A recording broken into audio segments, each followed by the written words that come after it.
अगर बदलना है तो तप करना पड़ेगा। तप यानी हीट। अब हर आदमी पुतिन थोड़ी हो जाएगा, वॉर चल रहा है, जिम कर रहा बैठ। जितने लोग शिकार होते हैं एक्सीडेंट वगैरह में, वो इसीलिए होते हैं। उस पर्टिकुलर मोमेंट पे शांत होना। फिर मैंने उससे पूछा, उससे बोट वाले से कि अबे रस्सी टूटेगी तो नहीं? कभी कभी टूट जाती है।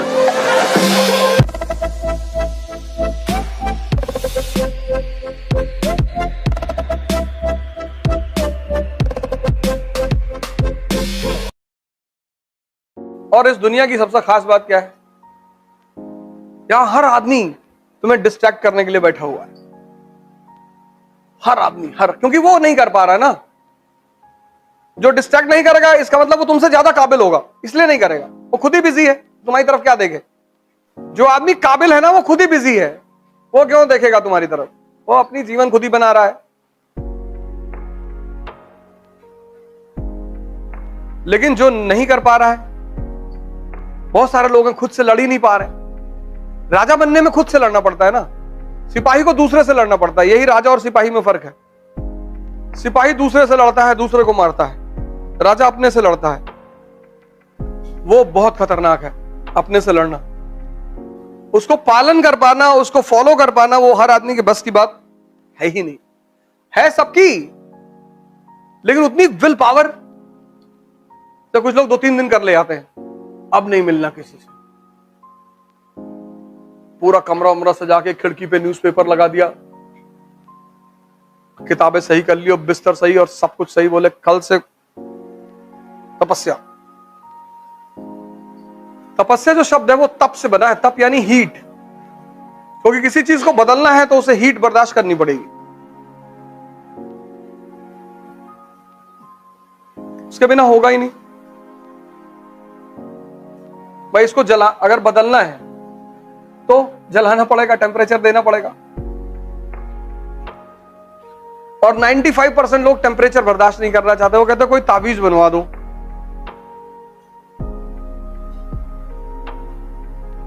कोई ताबीज बन जाए तो मजा आ जाए। ताकत होती है भोग के लिए।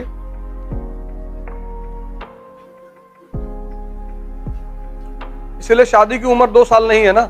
2 साल बच्चे की शादी कर दो, और ना 90 साल वालों की होती है।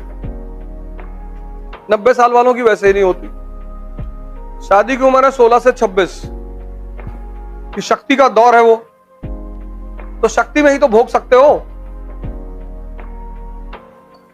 90 साल पे कोई अपवाद स्वरूप कर ले, 4-5 हजार करोड़ का मालिक है,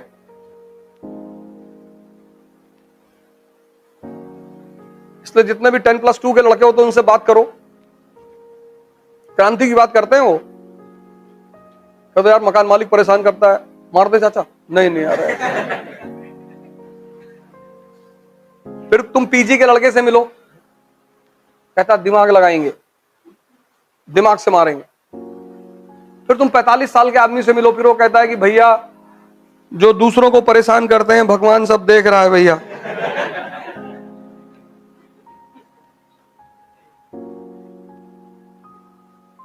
भगवान क्या देख रहा है? उसको कहां टाइम है देखने का? अब हर आदमी पुतिन थोड़ी हो जाएगा। 69 ईयर्स, 70 साल का आदमी, वॉर चल रहा है, जिम कर रहा बैठ। सोचो, वॉर चल रहा है, पूरी दुनिया हमला करने की कह रही है उसके ऊपर, जिम में बैठा है। क्या डेडिकेशन उस आदमी को अपने आप को लेकर।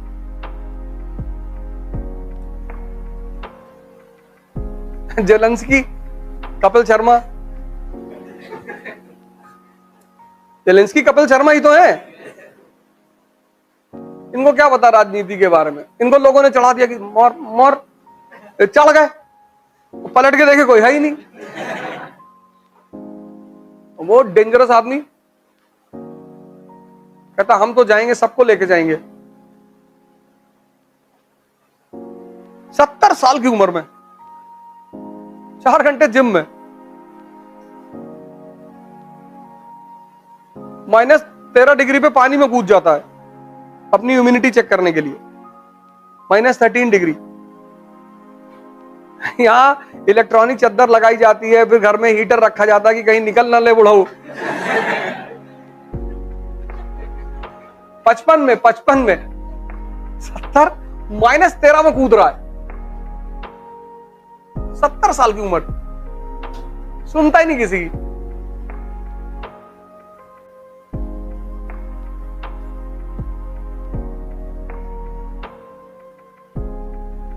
अगर बदलना है तो तप करना पड़ेगा। तप यानी हीट, तप यानी कहीं बैठना थोड़ी है, हीट। 6 घंटा, 7 घंटा, 10 घंटा आइसोलेट होना पड़ेगा 1 साल के लिए।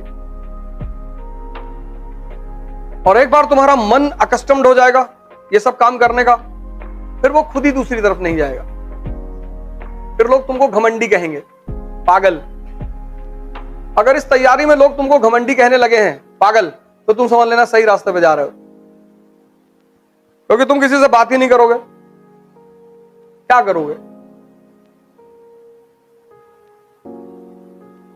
यूक्रेन के बारे में पता ही नहीं सामने वाले को, इस कहानी की नींव कहां पड़ी पता ही नहीं, लड़ाई किस लिए हो रही पता नहीं, पर टीवी देख रहे हैं कि मिसाइल गिरी। तो जितने लोग शिकार होते हैं एक्सीडेंट वगैरह में, वो इसीलिए होते हैं। उस पर्टिकुलर मोमेंट पे शांत होना,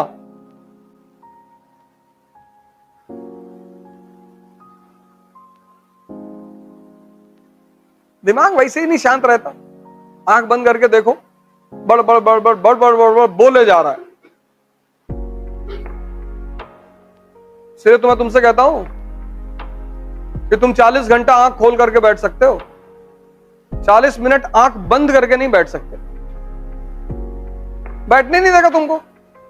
ये पता नहीं कहां कहां की बातें, कुछ ऐसे कैरेक्टर लाके फेंक देगा तुम्हारे सामने जिनसे तुम कभी मिले ही नहीं हो।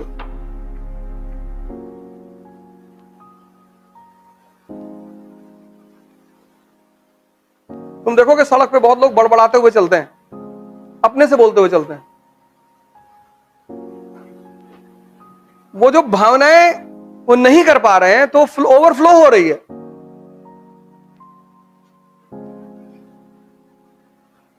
तो कुछ तो संयमित हैं, वो रोक ले जा रहे हैं, बड़बड़ा उनका भी मन रहा है लेकिन रोक ले रहे हैं। पर ऐसे आदमी को की नजर जब अगल बगल पड़ती है तो सीधा हो जाता है। सड़क पे चलते हुए मैंने लोगों को बड़बड़ाते हुए देखा है।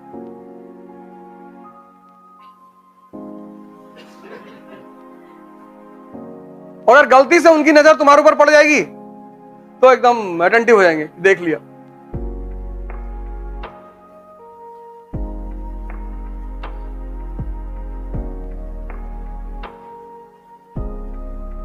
इसलिए मैं बार बार कहता हूं कि बुद्ध को और अंबेडकर को, 2 आदमी को पढ़ना बहुत जरूरी है, बहुत।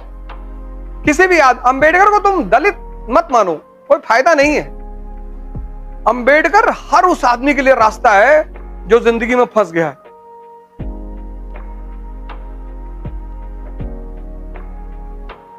अब दलितों ने क्या किया, उनको भगवान बना दिया। तो भगवान का मतलब यह कि जो वो कर रहे हैं वो भगवान थे, हम कर ही नहीं पाएंगे, बच गए दलित। और सवर्ण कहते हैं कि हम लोगों को बहुत परेशान किया इन्होंने। कैसे नहीं किया? हम लोग को बहुत परेशान किया। तो कैसे किया? अब किया है, अब क्या बताते कैसे किया। लेकिन वो आदमी चूंकि बुद्ध से जुड़ा हुआ है, उस आदमी को यही बात तो समझ में आ गई। इतना महान कैसे बन गया वो आदमी? उस आदमी को बस एक बात समझ में आ गई कि बॉस अपने मन को जीत लो। और ये बात सिखाई किसने? उनके ब्राह्मण टीचर ने, जिसकी टाइटल ली उन्होंने अंबेडकर।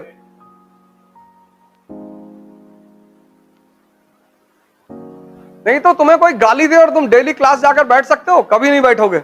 लेकिन वो मास्टर जो पीछे बैठा हुआ था ना, वो बताता था कि कोई बात नहीं, कृष्ण को भी गाली पड़ती थी, कृष्ण को भी लड़कियां चढ़ाती थी। अगर तुम्हें कोई, जैसे तुम्हारे पास एक गुरु है और तुम फंसते हो और तुम उसके पास जाते हो और वो तुम्हें कोई एग्जाम्पल दे देता है कि तुम्हें थोड़ी चढ़ाया जा रहा है, कृष्ण, शेष, महेश, गणेश, दिनेश, ये सारे मिलकर अंतर गावे, महिमा गावे, और ताही अहीर की छोहरिया छछिया वर छाछ पे नाच नचावे। मतलब दुनिया को बनाने वाले जो भगवान है वो उस आदमी की महिमा गाते हैं, और उस आदमी को ये अहिर की लड़कियां कहती हैं इतना मक्खन देंगे, नाच के दिखाओ, और वो आदमी नाचता है।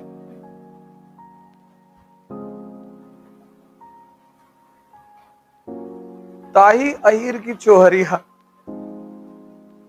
कि इतना पहले नाचो, और वो आदमी भगवान बन गया। और जितने लोग शास्त्र पढ़ रहे थे उनका कहीं कोई नाम ही नहीं है।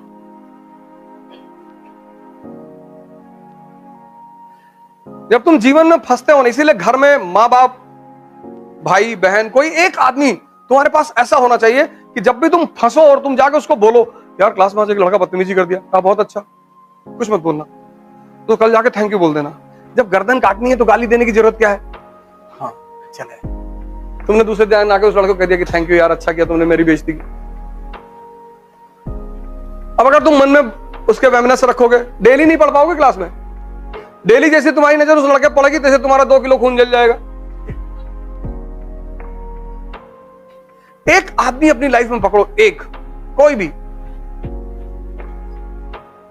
एक आदमी, चाहे तुम्हारी माँ है, चाहे पिताजी है, चाहे दोस्त, कोई दोस्त मिल जाए ऐसा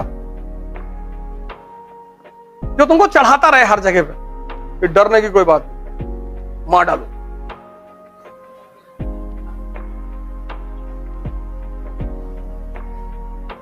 जिनके पास भी ऐसे लोग रहे वो कभी नहीं हारे, क्योंकि हम सब इंसान है ना, उलझ जाते हैं। तो उस उलझाहट में अगर कोई आदमी आके एक एग्जाम्पल दे देता है तो बस वो हिम्मत बन जाती है।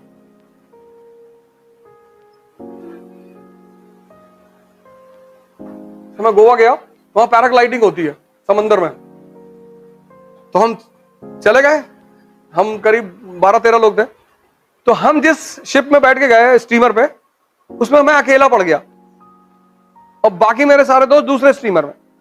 और हम जिस स्टीमर में थे उसमें करीब 9 लड़कियां थी और मैं सबके पीछे बैठा हुआ था। वो जो पैराग्लाइडर था उसने मुझे लगा कि ये सब करेंगी, पहले तो देखा जाएगा कैसा हो रहा है, डर लगेगा तो कह देंगे भैया तबीयत खराब हो रही, नहीं करेंगे। उसने सबसे पीछे से शुरू किया।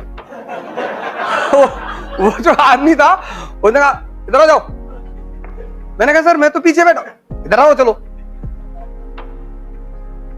अब मुझे लगी अरे भगवान, क्योंकि मैं तो ये सोच के पीछे बैठा था कि पहले ये लोग जाएंगी, अगर कोई थोड़ा बहुत खतरा हुआ तो निकल लिया जाएगा कि सर यहां दर्द हो रहा है सर।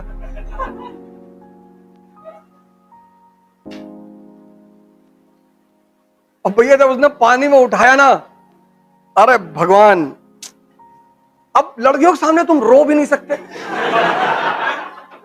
एकदम ऐसे खड़ा हुआ था सर। लेकिन हमको ही पता था कि अंदर हो क्या रहा है।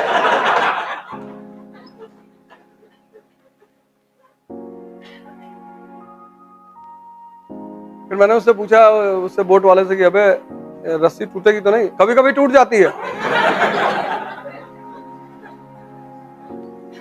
हमने कहा समंदर में शार्क वार्क तो नहीं है, अब निकल आए तो तुम्हारी किस्मत। वो और उल्टा बोल रहा था।